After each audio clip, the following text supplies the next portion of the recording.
पार्थाय प्रतिबोधितां भगवता नारायणेन स्वयं व्यासेन ग्रथितां पुराणमुनिना मध्ये महाभारतम् अद्वैतामृतवर्षिणीं भगवतीम् अष्टादशाध्यायिनीम् अम्ब त्वामनुसन्दधामि भगवद्गीते भवद्वेषिणी।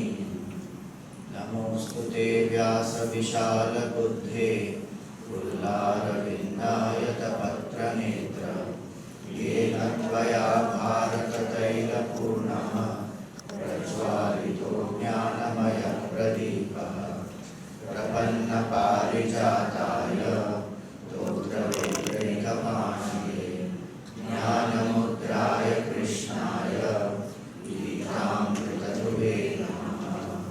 सर्वोपनिषदो गावो दोग्धा गोपालनन्दनः पार्थो वत्सस्तुतिर्भोक्ता दुग्धं गीतामृतं महत्।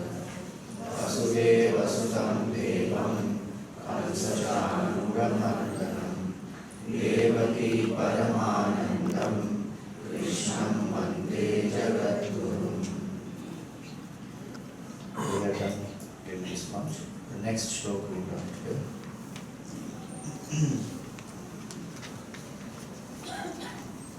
भीष्मद्रोणतटा जयद्रथजला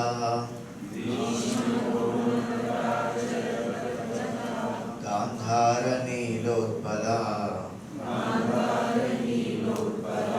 शल्यग्राहवती कृपेण वहनी कर्णेन वेलाकुला अश्वत्थामविकर्णघोरमकरा दुर्योधनावर्तिनी सोत्तीर्णा खलु पाण्डवैरणनदी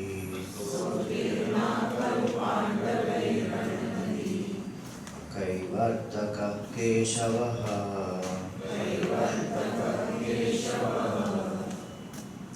So this is a depiction of the Mahabharata war in the form of a very ferocious river. And this river, the banks of this river are Bhishma and Drona. The banks generally they guide the river. So Bhishma and Drona are the two strong banks, meaning the entire Kaurava forces are protected because of these two great people. Bhishma Drona Tata Jayadratha Jala. The waters in this ferocious river is Jayadratha. Gandharani Lotpala. Shakuni is the big blue lotus or a boulder, whichever. Shalya Grahavati. The crocodile is the king Shalya. Kripena Vahani. The strong currents are Kripacharya. Karnena Velakula. Karna is the creeper which entwines. Ashwathama Vikarna Ghora Makara. Ashwathama and Vikarna, they are huge, massive crocodiles.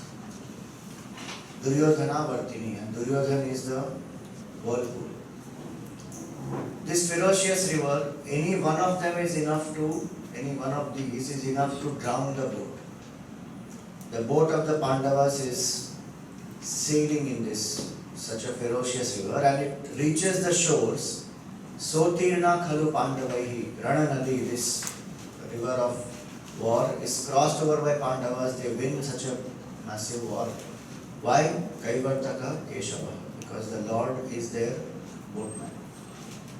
So this is a verse to explain to us also that there are difficulties, challenges that come in everybody's life. From where do we derive our strength?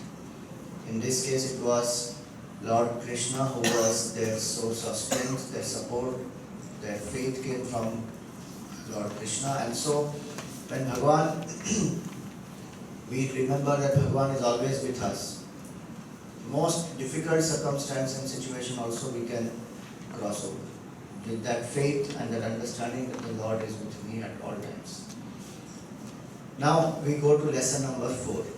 In second chapter of the Gita, we find that when Arjuna has surrendered but he refuses to fight, Shri Krishna gives him various reasons that why he should do his duty. So we saw from the absolute truth standpoint, the transcendental standpoint, that there is imperishable soul and hence he should not grieve for the death of so many of these relatives. You remember which are the verses which speak about immortality of the soul? 16 to 30, you should remember. They speak about immortality, about death, about how to handle that situation. Then he spoke about reincarnation from Jiva standpoint. Also there is continuously the Jiva takes birth and because of karma one will come together. Then he spoke from the standpoint of Swadharma, that one's own temperament it is that one has to do the duty. Arjuna will be pushed by that. Then from social standpoint, that what will society think? You are a great leader, they will think you ran away from the battlefield. They will talk ill about you. Even from materialistic standpoint, there is nothing to lose. And if you win, you enjoy the kingdom here. If you lose, you go to heaven. Either way, there is nothing to lose. Now we see the karmic standpoint. That if you don't do this work, then you will be bound by your own karma. And how if you do this duty with a particular attitude, the same work will liberate. So though Bhagavan will elaborate this Karma Yoga in 3rd chapter completely in more detail, some of the most famous verses of 2nd chapter are Karmanya Vadika, Raste, etc. So that is the Karma Yoga part. Because all of us know that the Gita, 2nd chapter is also the gist of the whole Gita. So Karma Yoga is now going to be explained. All of us know that action is the very signature of life. No being can be there without a moment also without action. So each of us have to act. And in acting, we take charge of our life, not by inaction, not by postponement, not by avoiding, not by escaping. But only through action can I actually take charge of my life. Whatever I want to achieve can be done through action. Whatever I want to change can be done through action. So action is a very, very important aspect. So before we go into Karma Yoga part, what is karma we have to understand properly. So there are a few questions now. So you have to answer yes or no. If some of you have seen this before, let others answer. Can any movement be called karma? No. Any movement is karma. Deliberate movement. Okay, so deliberate movement is karma. Okay, let's see. If I sit and think, I don't make any movements, is that karma? Yes, it could be. Could be. Yes. Now there has to be yes or no. There cannot be could be, maybe. Yes. Yes or no? Yes. But I didn't do anything. I'm only sitting and thinking. Inaction is also decision. No, inaction is not action, please. Inaction is inaction. Okay, not taking action is Thought, also thought decision. itself is a karma. Thought itself is a karma. Let us see. I feel angry towards someone, is it karma? But I didn't shout at them, I didn't become violent. Yes. Still it is karma. In daily life, we unknowingly destroy many living organisms. Is it karma? No. While walking, talking, eating, breathing, so many organisms are getting killed. That is not karma. Unknowingly. It is done unknowingly. It is done unknowingly, okay. I don't do anything but instigate someone to do something. Is it karma? Yes. But I didn't do anything. Instigate. But that's their choice, no? Is it not their choice? Why is it my karma? At least we have done our karma. Cause of it. Achha, we are the cause of it. Chinmay, you want to say something? Karma as well as that person's karma. You know, that person doesn't. It's both. It is both people's karma. Okay. In sleep I kick my neighbor, is it karma? No. Unintentional. No, sleep is not reserved. As long as you believe that. And that person also believes. You may think it is unintentional, but if that person thinks it is intentional, you will get some karma phala for that. So what is karma? Karma is action done with the body, mind, intellect. First part. The definition of karma is action done with BMI. It's not only if any movement cannot be just karma.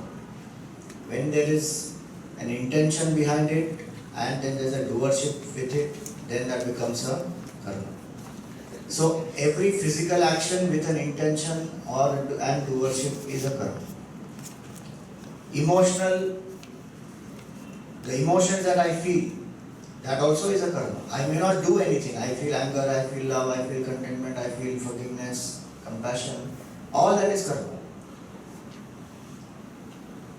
And the thoughts that I have, desires that I have intellectually. I may not do anything, but emotions and thoughts are more powerful than the physical action, because physical action only is a manifestation of emotion and thought. So subtler karma is emotion and thought, and subtler karma is more powerful. That's why when somebody is sitting and doing nothing as though, but the mind is very active, that person is active. Even when we see in the professional world, the hard work, labor that somebody does is the physical work. But sitting and planning and thinking and strategizing and setting up goals, etc., that is much more subtler work. That is rewarded also in a much higher way. So subtler karma is emotions and thoughts. Grosser karma is physical actions. What determines the quality of the karma is the intention. Good karma, bad karma, negative karma, positive karma. All that is determined by the attitude or the intention. And whether that karma is done by me or not is determined by the sense of doership. If I consciously feel that I am the doer, I am the karta, then that karma belongs to me and the karma phala also will come to me. This basic understanding of karma we must know very clearly before we go into karma yoga aspect. And there are these 6 laws of karma that we will see as we go along. So thoughts will come to the mind, but then with the intellect that we are channelizing or we are not doing something, so then how it becomes karma? Because we are not doing it, we are in a way rationalizing or... See, karma is, that's why it is not an external karma. A thought which has come into the mind, suppose anger, a thought of anger has come. When the thought of anger has come, the result of that is already started. I will feel the pressure of that, body will go through the difficulties with that. With my intellect, I may choose not to speak, not to become violent, or I may even rationalize and say, I let go, I forgive. That is another karma. But that it has manifested at a subtle level, that is karma already. I am putting my purushartha because of my knowledge, my education, to not express it, which is my purushartha again. But if I am even allowing that to manifest, either ways it is a karma. That it has manifested as anger in my mind, that itself is karma. What else can it be? Because if we don't consider that as karma, which is the cause, then when it manifests externally, then that also is not a karma effect. So subtle karma, that's why it is called subtle karma, sukshma karma. That's why our subtle body is also called sukshma sharira, the subtle aspect. So this, if we understand that any movement, now with that definition of karma, what we understood, if we go back to those questions, any movement is called karma. Yes. Still some people, yes, no, maybe. No, any movement cannot be called karma because there has to be intention, there has to be doership. If I sit and think, is it karma? Yes. If I feel angry, is it karma? Yes. Unknowingly we destroy many living organisms. Is it karma? No. Why? Because there is no intention behind it. See, till the age of 30, 35, suppose if we are not aware about a particular philosophy of ahimsa, and knowingly and knowingly certain plants, animals have been killed. But having known that at the age of 35 and then subsequently we continue, then does it, what is the No, of course, that's why, because the intention is there and doership is there. Here the question is unknowingly we destroy where there is no choice that we have. While I am breathing, there are many organisms that are getting killed. I am walking, there are many organisms that are getting killed. So unknowingly that is happening. All I can do is minimum himsa, where I consciously do not do things where knowingly they will get destroyed. So when I know that there are, let us say, ants and snails or anything on the way, then I don't take that path. I move somewhere else. You see, where I know and I am able to make a choice, there I must make a choice, because if I don't, then that's anyway added to my karma, because it's an intentional karma then. But then in reality it is very difficult to follow that type of ahimsa. No, that's why I am saying where it is unknowingly happening, where there is no choice, unknowingly it is going to happen only, no? That the very fact that I am existing is because life subsists on life, and by my existence there are many others who are getting destroyed. So all that I can do is knowingly I can minimize. That's all I can do.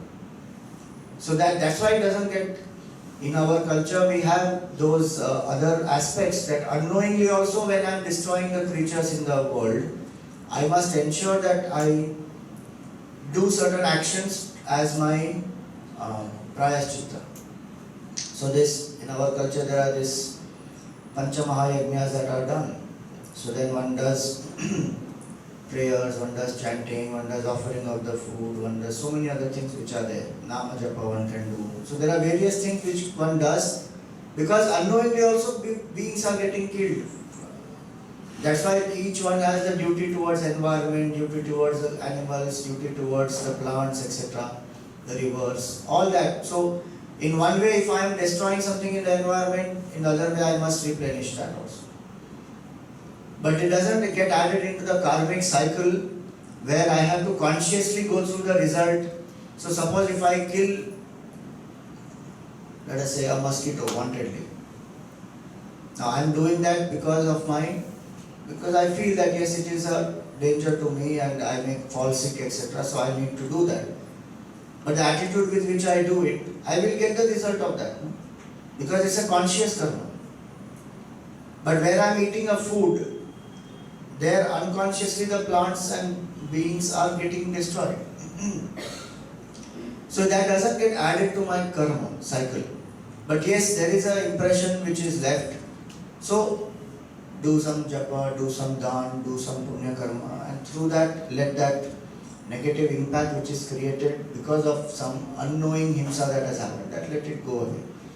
So that way there are certain karmas which are added in the karmic cycle which we have to face the result, which we cannot escape.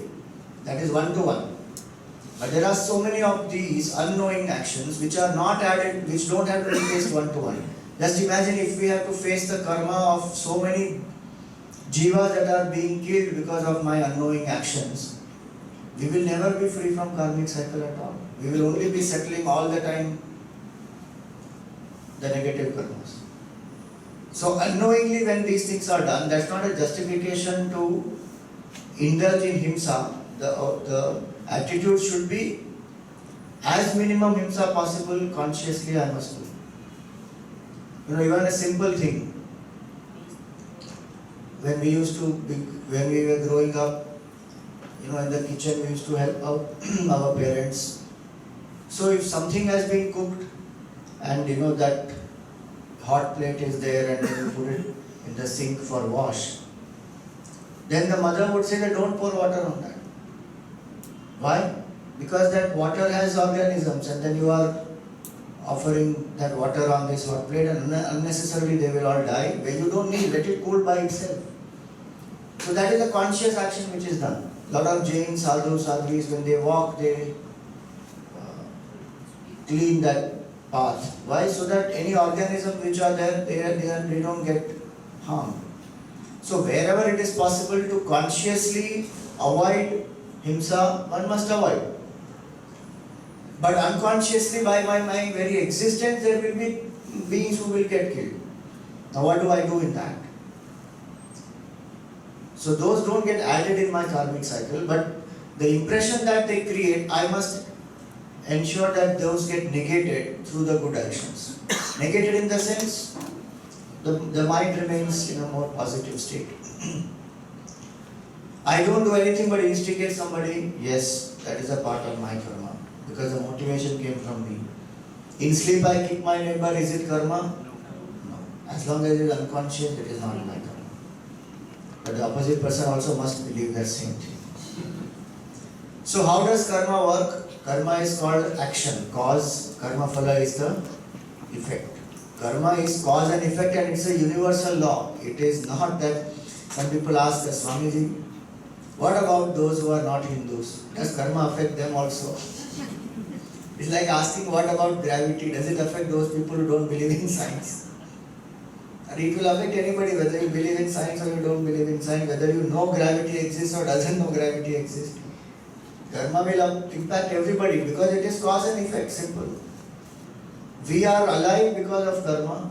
Our whole life is an expression of karma. To exhaust certain number of karmas, we have taken a body. While exhausting the karmas that we are doing, we are creating new karmas for the further bodies. So whole life is an expression of karma only. As long as karma is there, our body will be there. That we saw.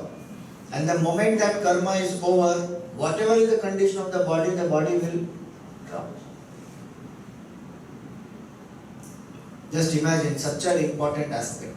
Karma is that because of which I am alive. Karma is that because of which I am sustaining what I am doing. Whatever results I get in my life is because of my own karma.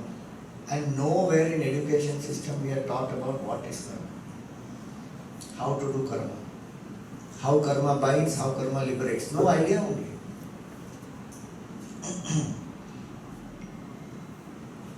And what has this got to do with religion? Nothing. It is law of cause and effect, simple. If you do an action, you will get a result. We learn the Newton's laws, 3 laws of action. We need to learn this spiritual aspect of karma. So now we will see 6 different laws. So the whole theory of karma we have put down in 6 laws, which are very simple to remember. First law, all of us know.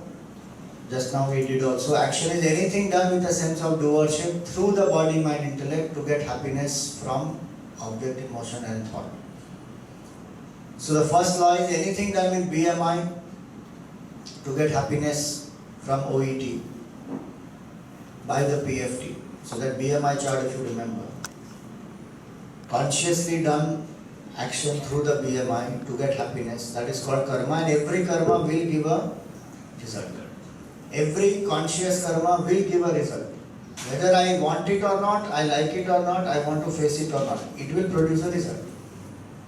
It's a simple law. So what I have to do? I have to be very conscious. Because this karma can be done only by human being. Nobody else can do karma. That's the first line of Karmanyevadhikaraste. Karmanyevadhikaraste, let's chant that verse. It's verse number 47 of 2nd chapter. Karmanyevadhikaraste ma phaleshu kadachana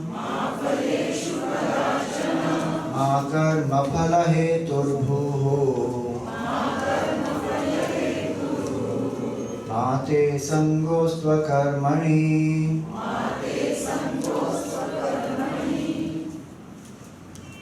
So Bhagavan says here, karmani eva adhikaraste. Only you have the qualification to do karma. Only human being has qualification to do karma. No other creature in the whole universe can do karma. That's why Manushya Yoni is called Karma Yoni. Every other Yoni is called Bhoga Yoni. They can only exhaust karma phalas, they cannot do new karmas. Why? What is the definition of karma? Karma is action done with BMI plus intention plus doership. Now the doership is not there in the other creatures. And the buddhi is not there in the other creatures to have this doership, self-awareness, conscious intention. Is not there. So they can only exhaust karma. They cannot create new karma. Only human being can create new karma. So karmani eva adhikaraste means we are alone qualified to act. The word adhikara should not be understood here as right. In Hindi that word adhikar can mean right. In Sanskrit this word adhikar means qualification. Like what is the qualification to go and vote?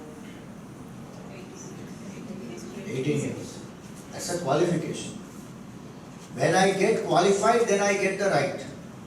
So it is like that. Who is qualified to do karma? Human being. Karmani eva adhikaraste. You have adhikar only to do karma. So we see that over so many human births, we have done many countless actions. From the unicellular organism, if we believe in evolution, then from unicellular organism till the first human birth, we evolve not by our choice. We evolve by the push of nature. So it takes millions of years. That's why our culture says 84 lakh species one has to go through to get the first human birth.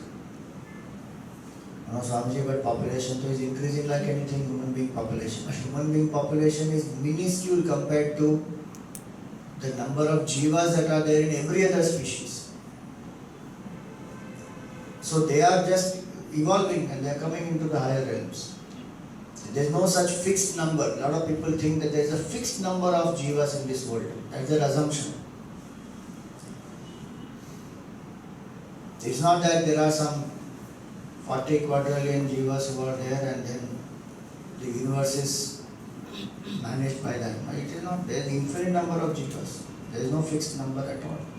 So only human birth, there is the ability to do karma. The purpose of understanding this is, as human beings, we have a special gift, that is the buddhi. And we can use that buddhi to do karma in such a way that we can exit the cycle of karma. Or we can do karma in such a way that we get bound and keep going round and round in the cycle. So all those human births, the action that we have done, which have not given us the result yet, because every action will not give us result in the same, immediately or in the same lifespan. It takes time. And it is good that it takes time. So if every action keeps giving result immediately, will it be a big danger? Why? Because so many times negative thoughts come to us. So many fears that we have. What if a lion comes and eats us? Finished, will be eaten up. Okay, nothing else can be done after that. Some fear will be there, some negative thought will be there. So karma takes time depending on what type of karma, and many factors are there. So all those actions which have not given me result, they are called my karma bank. Sanchit karma it is called. And as human beings, because we do conscious karma, these karmas which have not given the result, they get added to my total bank of karma, that is Sanchit karma, because they cannot go without giving a result. Every action will produce a result. That is the law. So from karmic standpoint, all of us are very rich. In this bank we may have little money or more money, but from karmic standpoint our banks have huge bank balance. And one small part of that we are exhausting in this life. And while exhausting in this life, what are we doing? Depositing more karma. Chalo, 20,000 karmas we came to exhaust, लेकिन हम ऐसे थोड़ी जाएंगे, 50,000 और deposit करते जाएंगे. So we are becoming richer by the day. What is the second law? Results are nothing but action in a different form. The action itself, if I do well, the results will take care of themselves. Why? Because result is nothing but action in another form. The pot is nothing but mud in another form. The marks that I get in exam is nothing but what I wrote in the exam in another form. Every result that I get is action only in another form. That's why Karma Yoga says that focus on the action, result will take care of themselves. Because we do not have any control on the result. we have only control of the action. Once the arrow is shot, is there any control? No control. Then it will take its own course, it will go. I can aim properly, I can hold the bow and arrow properly, and I can shoot. But after I do that, no control. Then the forces of nature will take over. So in that same way, the purpose of this shloka is not to make us feel that you don't deserve a result. Lot of people translate this shloka in a very wrong way. Karmanyavadikaraste means you have only right to action, ma phaleshu kadachana, meaning you don't have right to result. Gita is not saying we don't have right to result. All of us have the right to result. In fact, the Gita says that even if you don't want to get the result will come to you. You cannot escape the result. So, ma phaleshu kadachana does not mean you don't have a right to result. It only says that you do not have control over the result. So, focus on the action because result itself in another form. Action itself in another form is result. If I prepare well, if I write well, I will get good results. If I prepare well, keep my mind steady, I will perform well, whether it is in a sports, in business, in work, in anything. That control I have in life. Third law is results are governed by time and cosmic laws. We have no control over them. Ma phaleshu kadachana. In time they will come. Gurudev always used to give this a very beautiful example of the mango seed. He would say that in one field, mango is sown, mango seed is sown, coconut is sown, tomato is sown, all that when you put in the field. Sunlight, water, manure, protection, everything is given equally to all.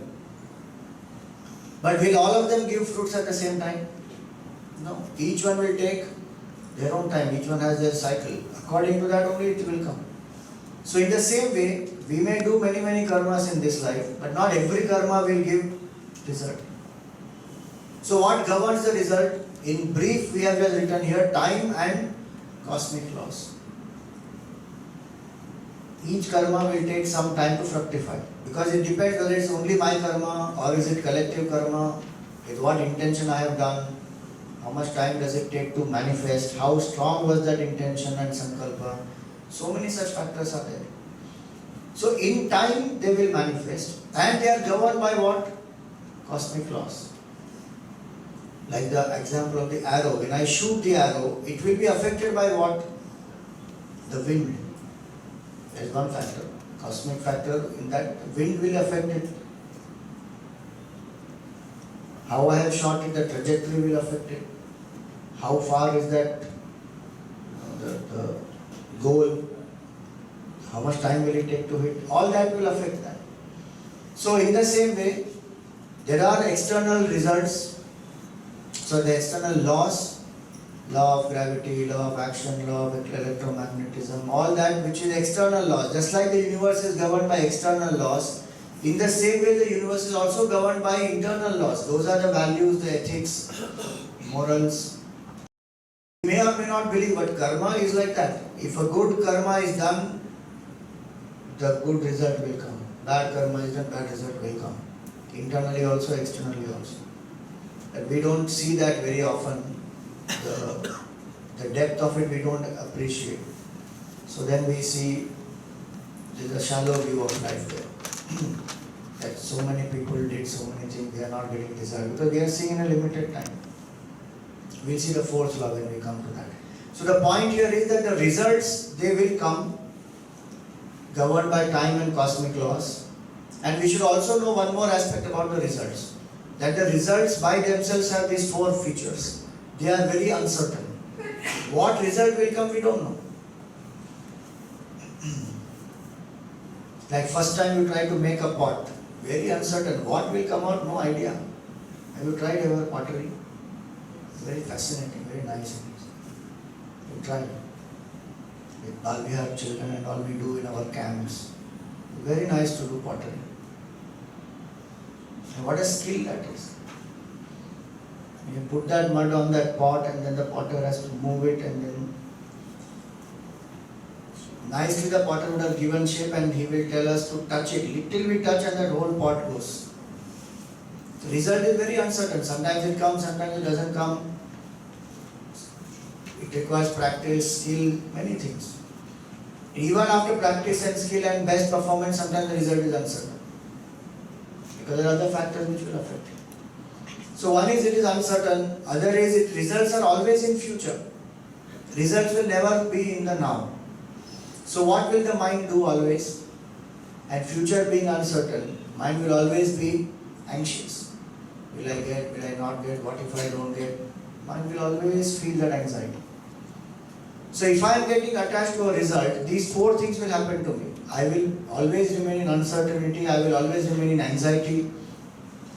Result being temporary, I will always be craving. I need more. Greed will happen. And they will make me dependent. Good results are there, I am enjoying it, then they make me dependent. Bad results are there, then they create aversion in my mind. So raga and dvesha, it will happen. So the results, when I focus on the result, these things will happen. So by saying ma karma phala hetur bhuhu, the third line, he says don't get attached to the result. Let result alone not be your motive. Results are secondary. If you focus on the action, you will succeed. Excellence comes by focusing on action and giving the best in the action. Results will take care by themselves. I may expect a result and work hard towards it.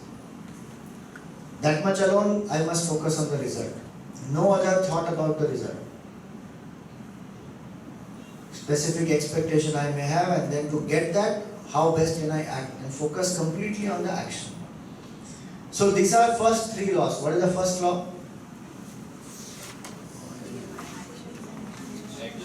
Six laws have to be here. While acting, we have to remember, otherwise it will be in the book. Action is anything done with BMI to get happiness from the world outside. And every action will produce a result.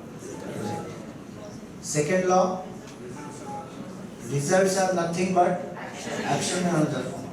Third law, results are governed by time and cosmetics. So what is the role of Bhagavan in the results? Bhagavan is a karma phala data. As I act, so the result I will get. Gurudev always said that God is only the contractor who is executing the blueprint that you have given to him. You are the architect. By your thoughts and actions, you are telling the Lord that this is the type of life I want. Bhagavan says tathastu. Have you ever seen Bhagavan saying atathastu? Anything you say, what will Bhagavan say? Tathastu. Petrol will be there. Whether the driver is taking you to the destination or drinking and dashing somewhere, that is the choice of the driver. The petrol will only say tathastu. Same way, Bhagavan will only say tathastu. And Bhagavan is the karma phala data in the sense what? If my karma needs a certain karma phala, that environment, those people with whom I have to exhaust the karma, that all that is brought together by the Lord. He does the job of, nowadays we have no event management. He was the first event manager. One event has to happen between two people, he'll bring them together, set up the environment, everything. Okay, now you face the result between each other. He will do all the setup behind the scenes. So he only does that much. He is not favoring somebody, he is not punishing somebody. He said very clearly that Samoham sarva bhuteshu name dveshyosti na priyaha. I am equal to all the beings. There is no one special to me and nobody I hate. Duryodhan and Arjun, both of them went to Bhagavan. Did Bhagavan tell Duryodhan that I will not help you? No. But he gave the choice to Arjun. And Arjun made the choice. The symbolism there is this key. All of us are, the grace of the Lord is there on all of us. How we use the buddhi, that is our purushartha. Having given us the freedom, He leaves it to us. Only in the human birth, this feature is there. That I can act by my choice and Bhagavan has given me that purushartha. So there is no interference. In fact, what human beings believe? Man proposes and God disposes. God is not sitting out there to dispose our files. Man only proposes and man only disposes by his own thoughts, self-cancellation of thoughts, contrary desires. What is human being doing is his own responsibility, because Purusharth has been given to the human being. But then we don't take responsibility, we blame God. God did all this. Where did God do all this? If you see Mahabharat war, Dhritarashtra, Gandhari and Duryodhana, all the three of them literally curse Bhagwan. Duryodhana says, you are the cause of this war. When he is dying, he is telling to Krishna Bhagwan that you are the cause of this war. Just imagine. He went as a Shanti Dut to stop the war. Duryodhana didn't listen to him. And ultimately, whom is he blaming? Bhagwan. Dhritarashtra also felt that Krishna is the cause of this war. If Krishna had not given the Gita to Arjuna, Arjuna would not have fought and the war would not have happened. And Gandhari also felt the same thing. And Gandhari cursed also Bhagwan. Like my children have got destroyed, your Vamsha also will get destroyed. Bhagwan gracefully accepted it, saying it's okay. So human being does everything and puts it on whom? Bhagwan. Bhagwan is gracefully saying, okay, he just smiles. Like a small child may accuse the parent of something. Bhagwan says, okay, how does it matter? He just immature.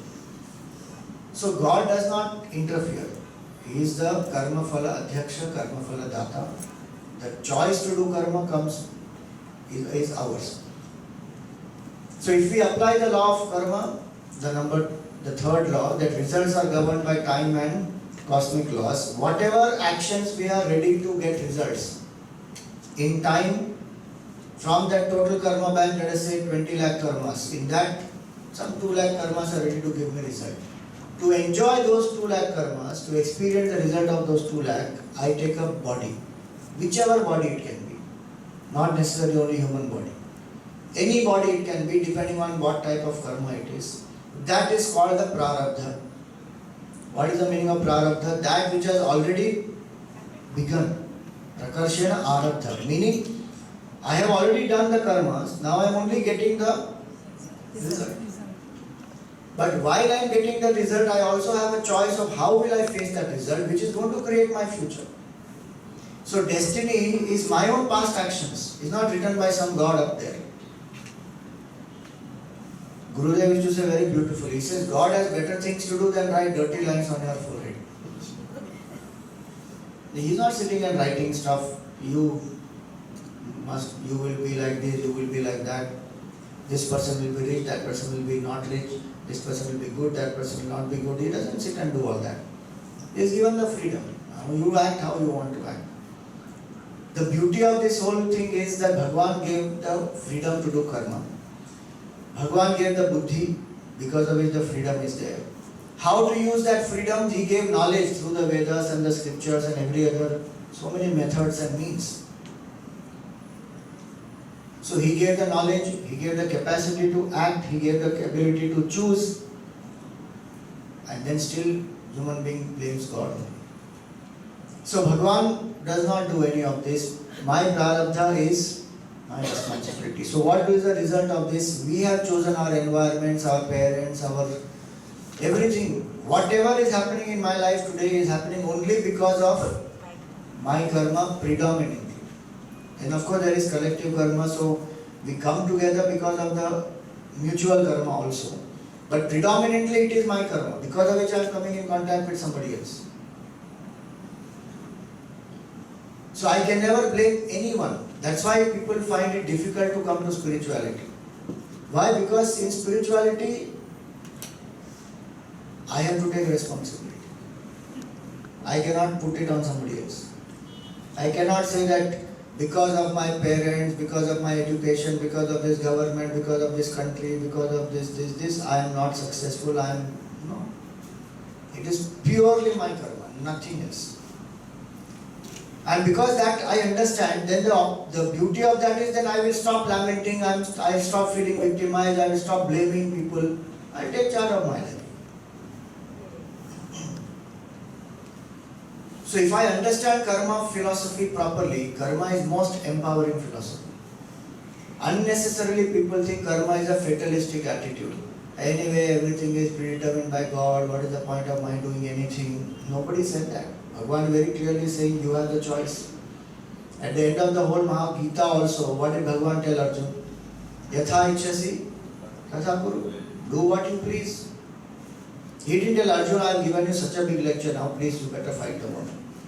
Otherwise my entire lecture is going to be a waste, you just fight the war. Nothing. He says, Yatha ichhasi, tatha kuru. If Arjuna decided to you go, he decides to go away, what would Bhagavan have done? He would have said, okay, you go. Anyway, this war has to happen. It will happen.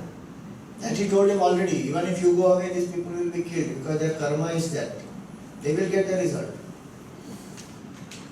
So you just be a nimitta.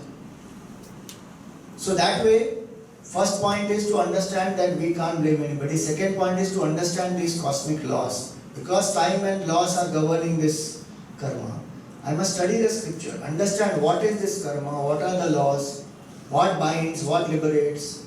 All that is the essential knowledge. Law number 4, the doer of the action is the experiencer of the result. Nobody can escape. One can escape CBI, FBI, judiciary, bureaucracy, income tax. You can escape any of these, media. But whom we cannot escape? Karma we cannot escape. Wherever we go, whichever janma we take, whichever form we take, karma will chase and come there. No escape from karma.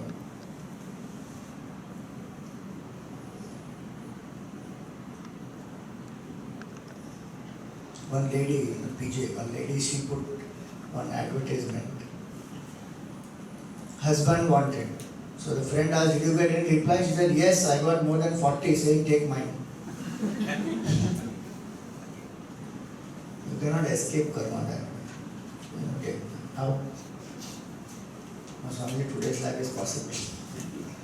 Not that way. The point is that karma, because the karma is done, the individual who has done that karma, that individual only has to face the result.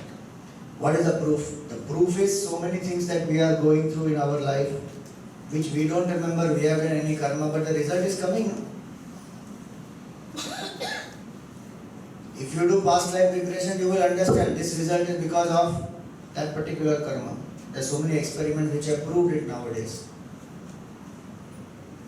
I am not recommending past life regression. I am just saying if you want to know that there is a possibility you can know why something is happening because of my own past karma. I only have the experience of the result.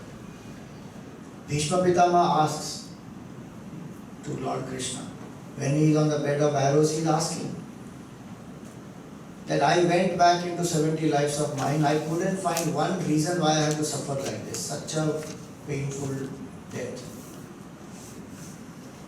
He is on that bed of arrows. On the 10th day of the war, he has fallen. And now he is waiting till Uttarayan to drop the body. And how much pain in this body? Just imagine, one pin is poked, we get so much of pain. His whole body is pierced by arrows and he is lying on the bed of arrows. Excruciating pain. He says, Bhagavan, please tell me what is the reason why I am facing this problem. Terrible. He says, you go back into one more life. So you went back into 70 lives before, go back into one more life. So he goes. The systematic time travel was there in Mahabharata time. Okay. You can do that time travel, go back. Mystic, yogic science it is. You can go back. So you go back and he found in that life, what was he? He was a small tribal boy. And when he was taking bath from the river and he came out, the clothes were there on the shrubs. So he took them, he wore. And then he got into one mood of mischief. He saw that there was one small insect on this leaf, on this bush which was there, where the clothes were there. On that there was one small insect. So he took that leaf, he plucked a thorn and he poked that insect. And that insect died. 72 lives later, this insect who is Arjun is settling the scores with Vishnu. You just see that. Karma is terrific. If you see in Ramayana, the son of Sugriv, son of Lord Sun is Sugriv. And the son of Indra is Bali. Sugriv became the nimitta to kill Bali. In Mahabharata, is the opposite. Karma getting settled. The son of son is Karna, and the son of Indra is Arjun. Now Indra is settling the score. Bhagwan Ram, you just see karma is so powerful. Bhagwan Ram killed Vali from behind, no? In Ram Avatar. In Krishna Avatar, he got killed by that hunter. That hunter is Vali. Unknowingly, he was sitting there and he just got hit. Gone. Out. So the idea is not to scare us, the idea is to take responsibility. That my karma, I will only have to face the result. So be conscious before doing karma. Because I have to be the experience of result. Don't say that this person did bad karma, is not getting the result, so I will also do bad karma. Arey, that is only a temporary state. When the result comes, and are we not seeing people getting results? At the peak of their glory, suddenly something happens and then they fall. Why? Because then that karma catches up also. So one can never escape the results of a karma. Does it mean that when we are very young boys, girls, and when we are doing certain just by way of mischief or by way of playful activity, like what Bhishma did in the 71st rebirth, still that though you have done it unknowingly, without... No, mischief is done knowingly, please. It is not unknowing action, it is a mischief which is done knowingly. Only thing the ignorance was that that person thought that he'll get away with it. See, a small child also, by mistake, tumbles, will fall or not. The law of gravity is not going to say that this is a small child, he doesn't know. No, it doesn't work like that. There it was not an unconscious action, it was an action out of ignorance done consciously. Action out of ignorance done consciously will get us the result. That we cannot avoid. What about Just because I was ignorant that this result I will have to face and I did something in mischief will not absolve me from the result which is going to come. Uccia Uraza Vyasa? One minute. Yeah? Does it No. also mean that it is applicable to all sorts of species? Because if we look into Bhishma's That's birth- why I am saying that it will not apply to all sorts of species. Conscious karma done only by human being it will apply, no? But the result, the species, that insect was the result, the jiva, no? So to that jiva there is an injustice done there.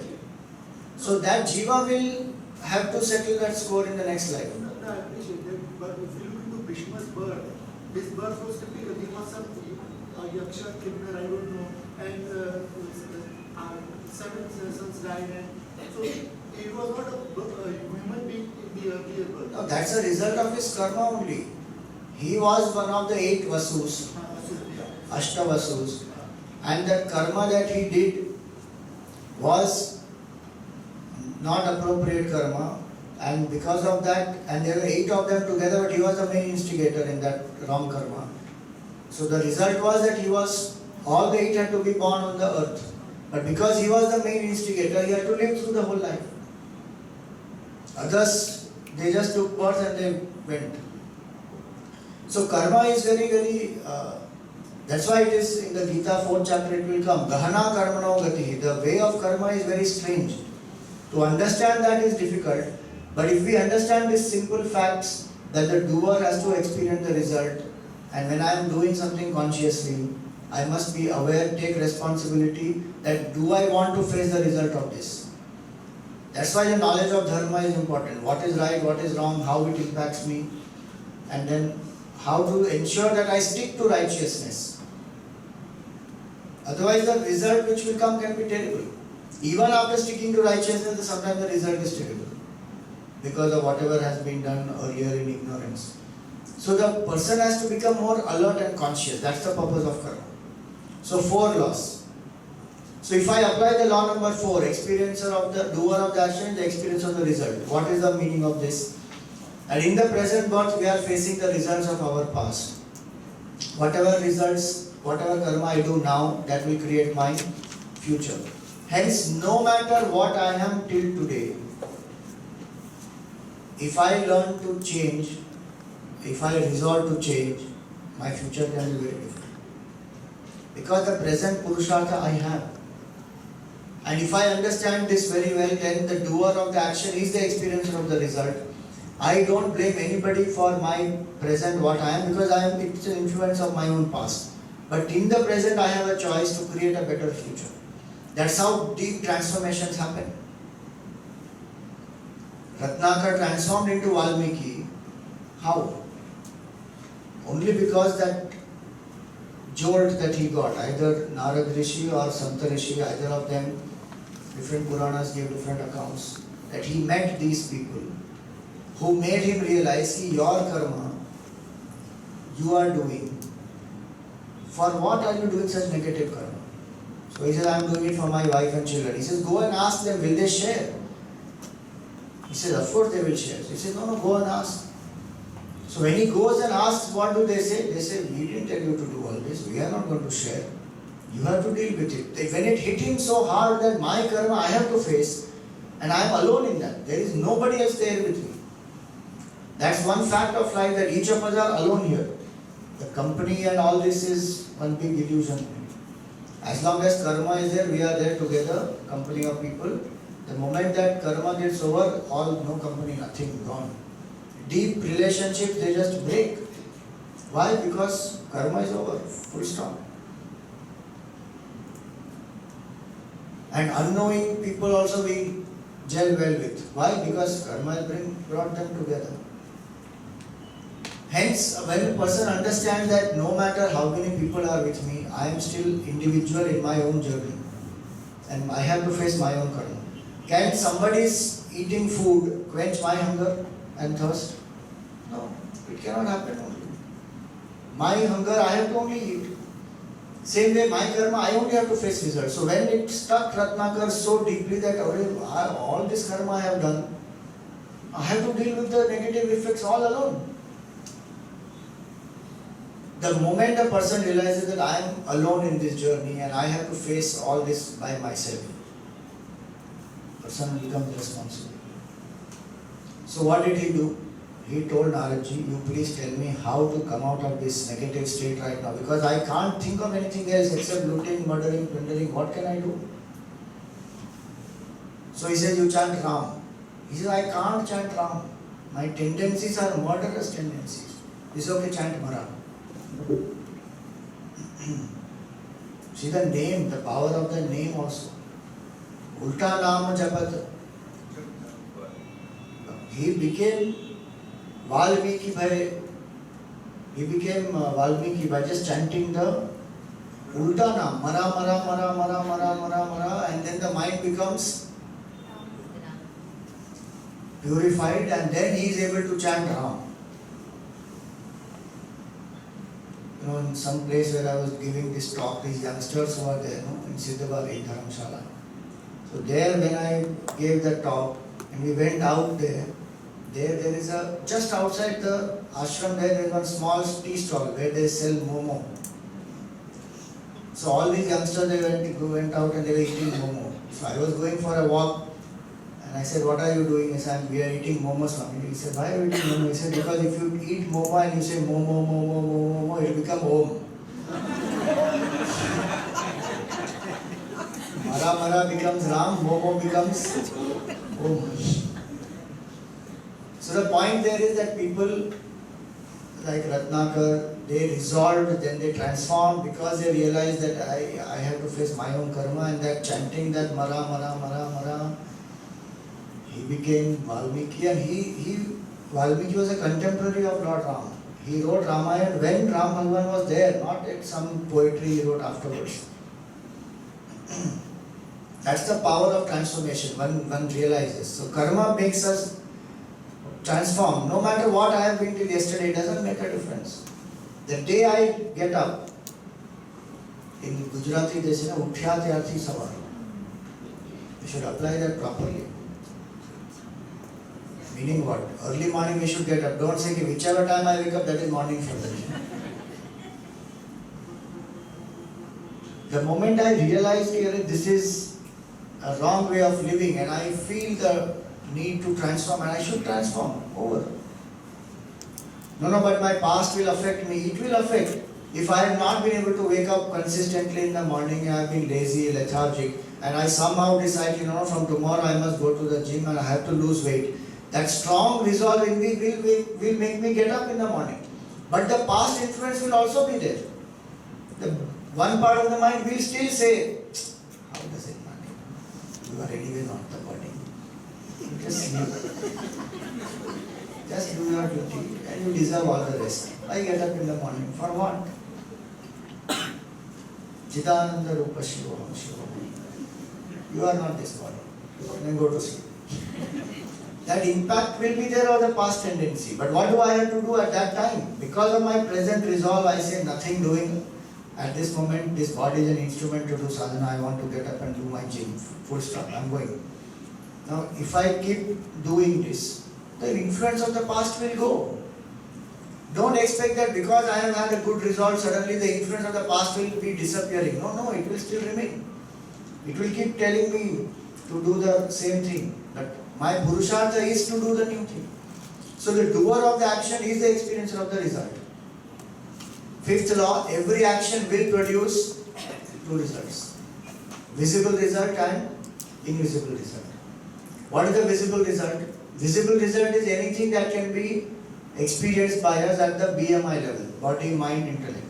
So example given here is, if first time you drink coffee, the visible result is, if you like the taste of the coffee, that's at the body level.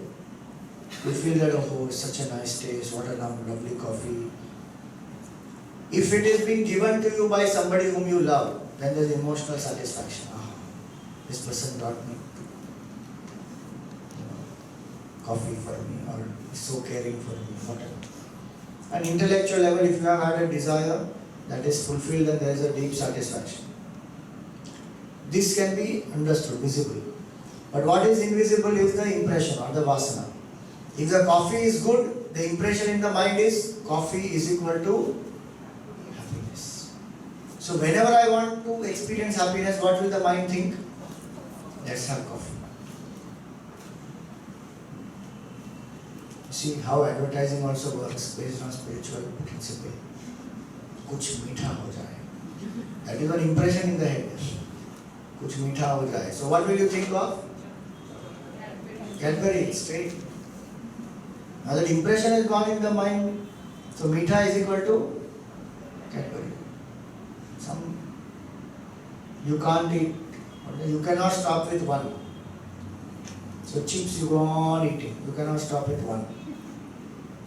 That impact is there on the mind. So that subtle vasana is created, either good or bad. So I will equate that experience and it will either repeat or I will have an aversion. So that's how every karma will produce a result. Satsang, you come to the satsang for the first time. Some of you came to try out. Let us see how it is. When you feel inspired, you say, this is good, then that impression is created, okay, satsang is equal to relatable. Satsang is equal to inspiring. Satsang is equal to transformational. Then you come again and again and again. So now that impression is called samskar. And if that samskar gets repeated again and again and again, that repeated samskar is called vasana. Now when a vasana is created, person is compelled by the vasana. A samskar does not compel, samskar is only one impression. But repeated impression makes that behavior strong. Thought channels they are called. Gurudev used to use that word, thought channels. And neuroscience today uses the same word, thought channel.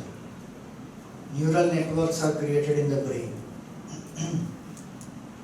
by repeated information, repeated action and choice. So the old neural networks will get weakened and the new neural networks will get formed. So if I have a habit of smoking and I resist from that smoking, and I use some other alternative, then that alternative will become stronger and this neural networks for smoking, they will become weaker. So that's how the result gets, the invisible result creates an impression and the vasana, and this vasana is what is the seed for future action, that is called agami karma. So while enjoying the visible result, we are also creating the new vasana.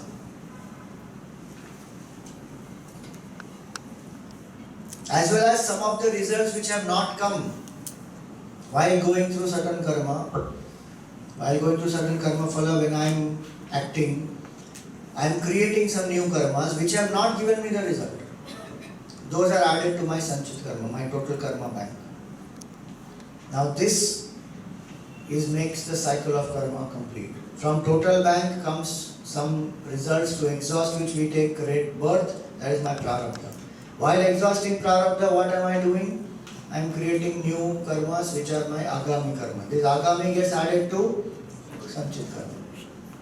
That's how the cycle of karma keeps us bound. So now if I understand this very well, karma can be a means to bind myself, or karma can be a means to liberate.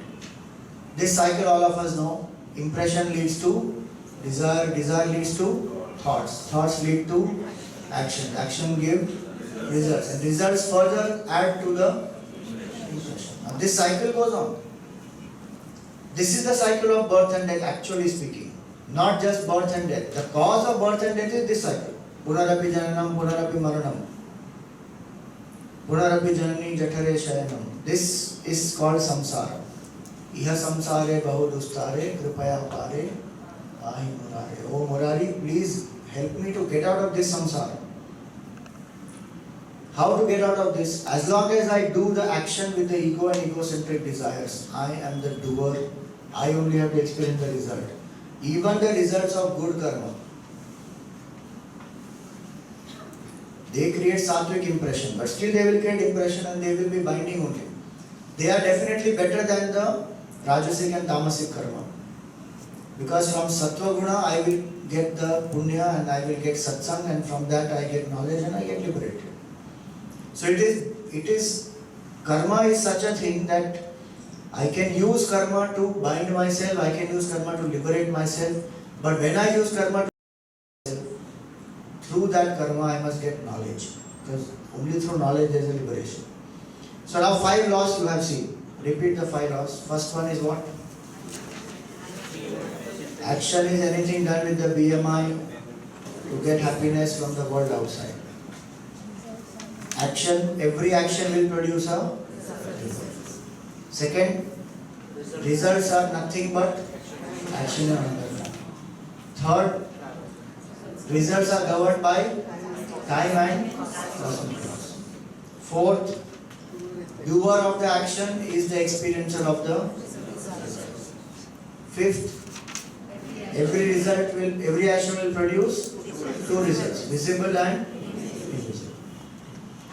Last law, motive of the action decides the merit of the action. Swami, what is the connection between vasana and karma?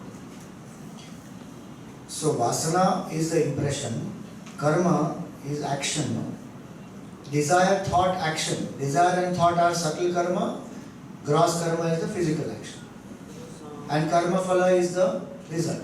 So the Sanskrit words are those which we have put in an English word, English language to understand in a simple way. Otherwise, in Sanskrit that cycle is vasana leads to ichha, leads to vichar, leads to karma, which leads to karma phala, which again adds to vasana. So the 6th law is motive of the action determines the merit of the action. Whether something is good or bad cannot be judged based on the action, it has to be judged based on the intention, the motive. A doctor operates, cuts open the stomach of somebody to operate to save the life of that person. If that person dies, will the doctor be penalized? If there is negligence, if there is an intention, of course he will be penalized, but otherwise, no. A thief murders somebody, will be penalized? Definitely, because the intention matters. So the intention decides, the motive decides the merit of the action. That's why he says, Ma karma phala hetur bhuhu. And let the result alone not be your motive. Your motive must be something much higher. If you act only for the result, that is a very limited approach, and you are getting attached to action. And if we say that no, let the result alone not be the motive, then don't fall into inaction. Don't become lazy. Because laziness is worst. My potential only will not manifest. So, selfish motive will strengthen this ego and egocentric desires. And that selfish motive is what binds. So, the sixth law is actually the key to get out of law of karma. What is the key? Then do selfless karma. Have selfless motive. If I selflessly work in this world, that will reduce my ego and egocentric desires. This attitude of selflessness is called Karma Yoga. Karma Yoga is not in action, outside. If I go and do social service, that's an expression of the selfless love that I feel, which I want to extend, that may more and more people be benefited, their life be transformed, and my focus is on touching their lives. My focus is not that I am doing social work. That I am doing social work and that kind of ego comes in, then I am binding myself. But if the genuineness is there, that I really want to touch and transform someone's life, and that selflessness automatically brings joy. That natural joy of selflessness is not a problem. That's not ego. When I really help somebody, I feel so happy that somebody's life is changed. That brings joy. That is natural joy of selflessness. In that one should be careful not to have that ego. That's why the bhav is, I am only an instrument, Bhagavan is doing it through me. And I serve. Genuinely I serve. And ego doesn't come, and I experience the joy of transformation. So these are 6 laws, and all these 6 laws once I understand, now in the Gita Bhagavan speaks about Karma Yoga attitude, that how should a person act in this world so that the Karma Yoga spirit helps the person to exhaust the karmas and not create new karmas. This Sanchita, Prarabdha and Agami karma, and Agami adding to Sanchit, this cycle has to be broken only through Karma Yoga attitude. So that is what we are going to see now. We need to understand, we discussed about a doctor performing operation and failing. Similarly, let's say your profession is a criminal, you are a criminal lawyer, and you know that a particular accused has murdered, and still you support it and you save it. To what extent that action of yours, when your profession demands you to something? No, see, please understand. Profession doesn't demand you to save the criminal. Profession is only giving you the criminal has a right to present his case. So the lawyer is only supposed to be a method to present the case and to present his defense. The lawyer, because now he wants to ensure that the criminal is satisfied, he has to save. That is the lawyer's thinking. Actually, it is not like that. It is that in the court of law, a defendant, a criminal who has been accused has to defend himself and to know various ways and means which are legal. That person may not have knowledge, so he is taking service of a lawyer. If that person has done the mistake, has done the crime, that person needs to be punished. And no law will say that a lawyer has to save the criminal. Otherwise, where is the point of a law? There is no need of a law then. If a criminal has to be saved only by the lawyer, then where is the point? There is no need of having any laws at all. So if that's why Gandhiji, if you saw his life, see, this may be an idealistic situation, but we have to know the principle very clearly. How much we are able to live, that is our own compromise, and that result will come to us. Gandhiji, when he was practicing law, it was very clear that if that client lies to him just to save himself, and Gandhiji comes to know, he will drop that client. Over a period of time, what happened? A lot of people thought that, if you practice law like this, you will lose clientele. But it didn't happen like that. It happened the other way. A lot of judges were also very clear that if Gandhi has taken up this case, there is the truth in that this fellow must be innocent. Or if he is fighting for it, the criminal has to tell whatever he has done. So that is the important part there. A criminal does not have to be saved by law. Criminal only has a right to present his case, and hence the lawyer is to be there to present the case. But where does that criminal have that kind of an objectivity? He wants to escape only. And where does the lawyer have that clarity that he is there to present the case, not to save the criminal? The both of them are indulging in wrong karma. The karma phala will come. There is no doubt in that. Other than human, what to say, birth, the others are all, what to say, yoni, other karma yoni, They are bhoga yogis. bhoga yoni. Yes. So then once you, what to say, fulfill all your karmas to the bhoga yoni, then how come the human birth takes place? No, you are not creating karmas in bhoga yoni. No. You are coming into the human birth, and there is a fresh account you are creating. Zero balance account, first human birth. After that you are adding positive, negative, and in that human birth, you don't get all the results of the karma. All karmas that you have done in the first human birth, you don't get the results of all of them. So there is residue left. And also that while you are acting in human birth, because we have come from animal realms, it is not that we are going to straight away live with the glory of Purushartha. The lower impulses, emotions are going to still affect. So the karmas will happen in ignorance, in selfishness, in insecurity. So I will build my karmas. That's how it works. What I'm saying, as a human being, your building comes, and as other insects and all, you are bhoga yoni, you are getting rid of your karmas.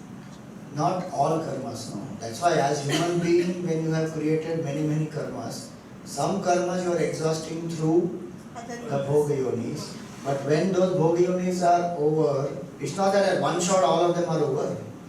After human you go back to animal, again you come back to human, again you become a tree, again you become something else. That keeps happening based on your karma. What type of karma you have, what type of body one takes, that will all depend on those type of karmas. So it's not that all are exhausted and then only human will happen. That's a misunderstanding. So in those yonis, I am only exhausting. But when I come back to human, again I am continuing with my ignorance only. That's what I'm saying. Once you have exhausted in the bhoga yoni, then why take birth? Then you are not liberated. You No, finished how your will you be karma. liberated? You have finished your karma. You have not finished karma. That's why I am saying all human birth ka pending actions are not exhausted through bhoga yoni only. With people, when you have interaction with people and you have some karmas with people, you have to take again human birth only, not to exhaust. And most important is, please understand that cycle, that ignorance cycle. Ignorance of the self creates false identification with the body. That false identification with the body creates a sense of incompleteness. That incompleteness is what creates this impression, this desire, thoughts, action, desire. As long as ignorance is there, where is the question of liberation? Liberation will not happen only. Because ignorance will make me feel identified with the body, which will make me feel incomplete. When I feel incomplete, I will be extroverted, I will do karmas which are wanting me to take new bodies.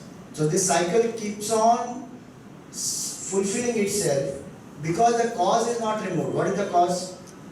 Ignorance of the self.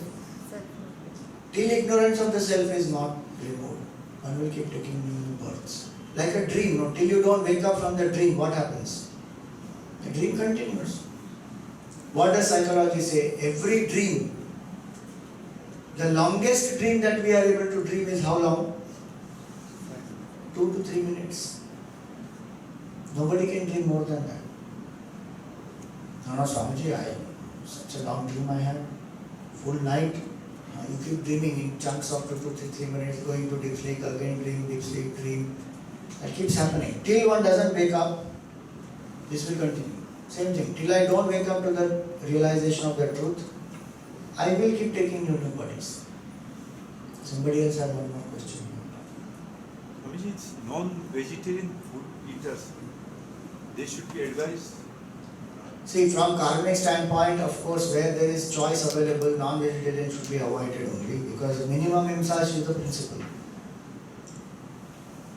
But how many people live like that? Unfortunately, they will say it's all individual's choice. Okay, then be ready to face the choice, karma. Then you can't help it. I have a colleague. where minimum himsa has to be done, where there is absolutely no choice at all, where no, vegetarian food only is not available. You go to Antarctica, there is no vegetation only there. If you have to survive there, the human beings who are surviving there, they are those stations they have made. Where they can take that and go and then they eat that and they survive with vegetarian food, okay. But if there is no such facility, you have to kill those sea creatures who are there and eat. Where a choice is available and I am not making a choice, there is a karmic consequence of it for sure. What's the karmic I should know that. What's the Huh? karmic consequence The karmic consequence is, of a butcher who's Vyasai? see, for a butcher, the karmic consequences has to be offset. There is nothing wrong that the butcher is doing if that is the swadharma of the butcher and he has to kill and he is doing it as a profession. Then karmic consequence, as he becomes sensitive towards it and he wants to leave it, he will leave. That's how many kings also have dropped weapons. Ashoka became non-violent, all that. But while he is in that, and that is his profession, he has been handed over that, and that his family has been doing it, he has been doing it. So then there is no, it's not bad, it's not wrong, negative in that way. It's just that that is how it is, that his swadharma is like that. In Mahabharata, actually that story comes, the butcher story comes there, where the person is practicing, he is a butcher, but he is a yogi. Because his attitude is not to make money, his attitude is I am here to serve the people and he is doing it with that attitude. And actually that purifies his mind and then ultimately evolves and liberates himself. So if he is practicing, like in this case of Arjun now, same thing, no? He has to kill people. Now when Arjun has to kill people and his own people, so if he thinks that he is doing it for the sake of money, wealth, power, land, then he is going to bind himself. But he says, no, I need to protect dharma, this is my duty, there is no other choice. As a Kshatriya, I have to kill. So then he has to kill. So where there is no choice or where there is a situation where this has been, it is my duty to do it, then I have to do it with the best of attitude, selfless attitude, then I get liberated. I still have to do my duty, but that karma doesn't bind after me. Somebody there had to do something. My friends eat non-vegetarian. They all claim that if they will not eat the non-vegetarian food, then ecological balance of That all is just some simple justification based. I mean, ecological imbalance does not happen because of people not eating non-vegetarian food. That way, though ecological, no, it will not happen because there are other animals who will eat those animals. Why are human beings required to eat them? It's like saying that then if I am so ecologically concerned, then I have to eat all animals. Let me eat rat also. Let me eat anything. Anything let me eat because I am supposed to. That's a misunderstanding. As though I am supposed to maintain ecological balance. Ecological balance is going to be maintained by nature, not by human being alone. But same logic applies to vegetable also. When we pluck the vegetables and fruits, they are That's why I am saying that minimum himsa alone is possible. There is no choice in terms of absolute ahimsa. The only choice is minimum himsa.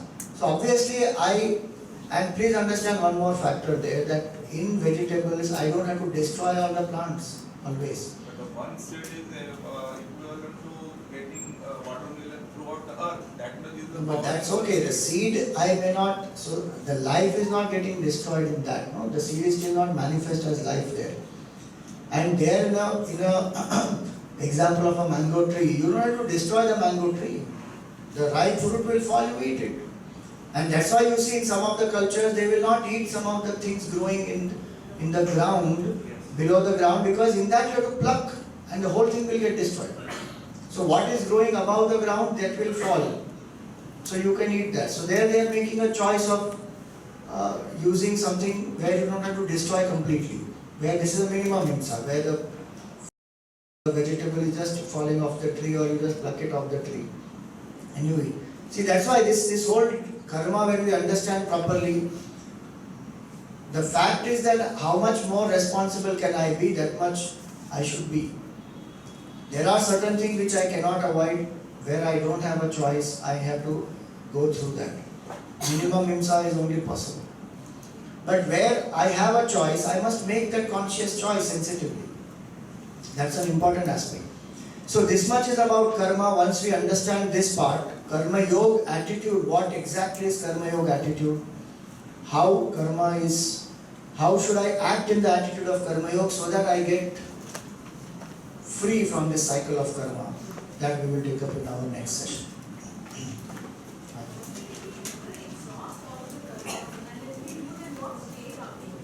So when we exhaust all the karmas, that is only possible when I wake up to realize my true nature. When ignorance of the self goes, so when that happens, that is the state of realization.